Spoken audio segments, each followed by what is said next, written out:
ছাব্বিশে বিধানসভা নির্বাচনকে কেন্দ্র করে ভবানীপুর কেন্দ্রে মুখ্যমন্ত্রী মমতা বন্দ্যোপাধ্যায় ও বিরোধী দলনেতা শুভেন্দু অধিকারীর মধ্যেকার সম্ভাব্য লড়াই বাংলার রাজনীতিতে এক নতুন মাত্রা যোগ করেছে।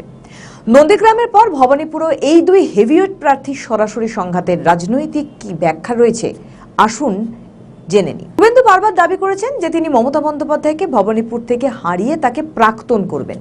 এটি মূলত 2021 সালে নন্দীগ্রামে জয়ের পর নিজের আধিপত্য বজায় রাখা এবং বিজেপি কর্মীদের মনোবল চাঙ্গা করার একটা প্রয়াস বলেই মনে করা হচ্ছে। ভয়ের রাজনীতি বনাম আত্মবিশ্বাসী এরকম একটা পরিস্থিতি কি তৈরি হচ্ছে? শুভেন্দুর অভিযোগ রয়েছে যে মমতা বন্দ্যোপাধ্যায় তাকে ভয় পাচ্ছেন এবং তিনি কেন্দ্র পরিবর্তন করতে পারেন। অন্যদিকে মমতা বন্দ্যোপাধ্যায় কিন্তু অনেকটা সেফ জোনে থাকার চেষ্টা করছেন। তিনি কোনো ব্যক্তিগত আক্রমণে যাচ্ছেন না, তিনি মানুষের উপর বিশ্বাস রাখছেন বলেছেন। 365 দিনই কাজ করেছেন, সেই ভরসা তার রয়েছে বলেছেন। ভবানীপুর কেন্দ্রে অবাঙালি ও হিন্দু ভোটারদের সংখ্যা উল্লেখযোগ্য।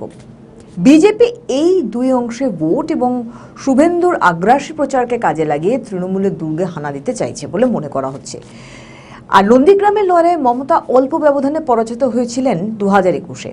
ভবানীপুরে শুভেন্দুর লড়াই মমতা বন্দ্যোপাধ্যায়ের জন্য সেই হারের বদলা নেওয়ার এবং শুভেন্দুর জন্য নিজের জয় যে কোনো কাকতালীয় ঘটনা ছিল না তা প্রমাণ করার লড়াই রাজনৈতিক বিশ্লেষকদের মতে।